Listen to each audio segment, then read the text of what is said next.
All right, let's get back to working on this truck. Right now we're working on the bed. Last time I worked on it, I sanded it down. I didn't show that because it was pretty boring.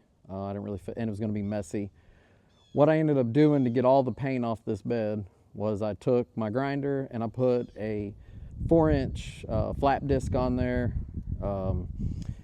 using like a 36 grit, and it took me about an hour to blast all this paint off. If I'd have sanded it with anything less, I feel like I'd have been here for days. So we do have some pretty good scratches on here. I'm okay with that.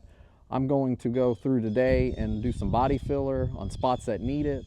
And then I'm going to take a sander and just hit it with 80 and get a lot of those scratches knocked down.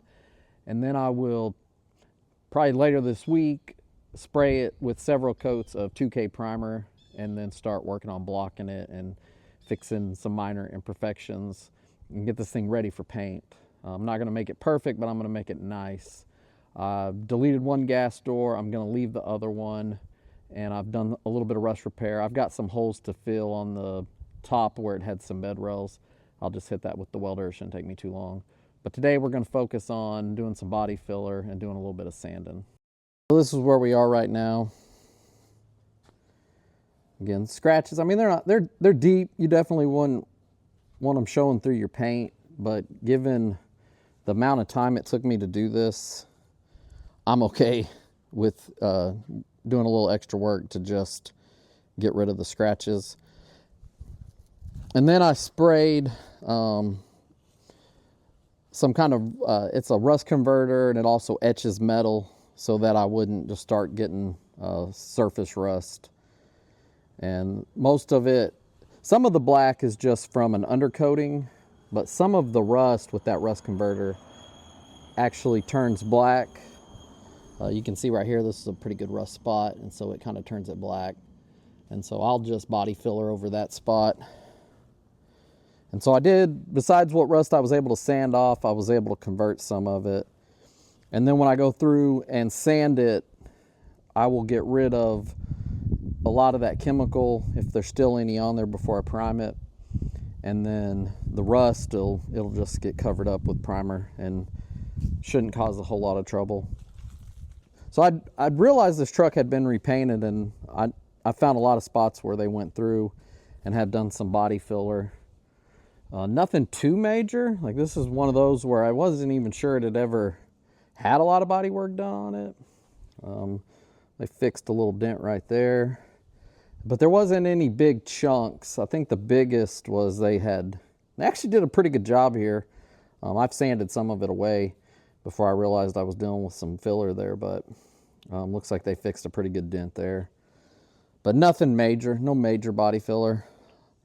I'm going to do a skim coat. I've got it lined out right here. That's what I'm going to start on right now. Get some filler mixed up and skim coat this. Probably take it down with an air file, see if I need to fill any voids after that, and then start hitting this side. I've got to do a skim coat here too, and then try to hit this whole side with some 80 grit and get it ready for primer, and then go to the other side. I don't really think I've got a whole lot to fix over here. Yeah, just skim coat that, and then hit this side with some 80 grit, and then hopefully Wednesday, if not Wednesday, Friday, be able to spray this with primer, and then give it some time to dry, and then start just block sanding it and fixing any minor imperfections. So let's get started. I can tell it's taking me too long to do this because apparently the tube has dry rotted.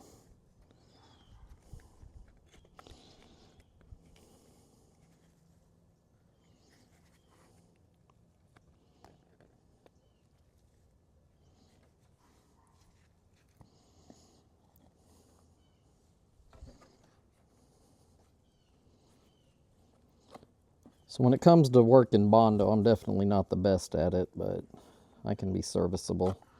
I know you want to just kind of fold it into itself and work out air bubbles while you're mixing it. Usually what you do is you put you a dab of the Bondo down and then run you a bead about halfway across, and that gives you a pretty good ratio of hardener to filler. But with my tube being broke, I'm just gonna wing it. Definitely feel like I got too much hardener in here. It's usually not this dark, but it'll be okay.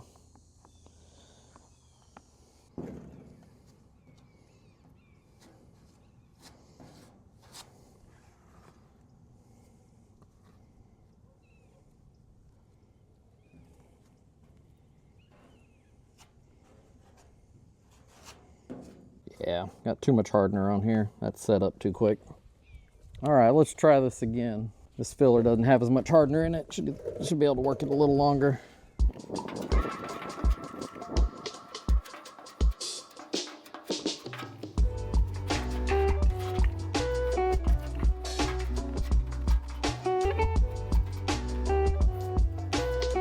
All right, so I went and scraped that first batch of Bondo off while it was still a little tacky, so I'm just gonna redo it.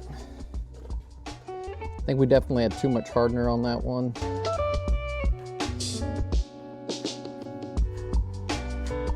All right, I'm gonna let the other side kind of sit a little bit, and then I'm gonna get some Bondo on here.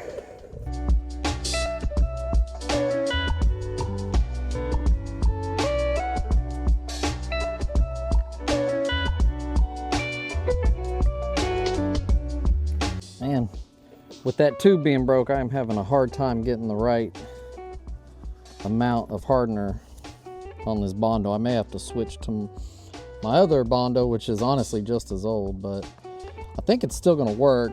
I just need to, I guess, dial back how much I'm adding. I don't feel like I'm adding that much, but obviously I'm adding too much because it's hardening way too fast.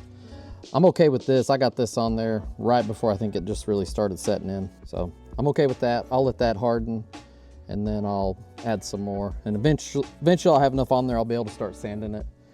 I'm not the best with Bondo, I already said that. And it would help if I probably just go buy some new Bondo, but stuff's not cheap, and I'd kind of like to use what I've already purchased.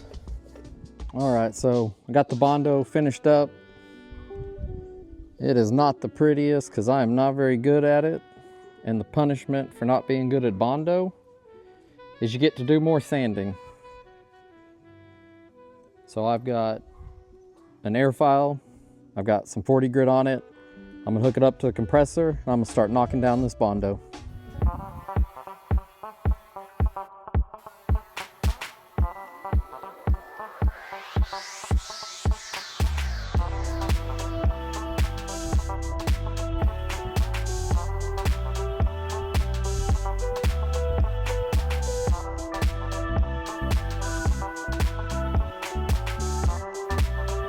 All right, so we finished up some sanding. You can see where the low spots are. So what I'll do is I'll go back and do another skim coat of Bondo and try to focus on the center, and then I'll hit it with the air file again.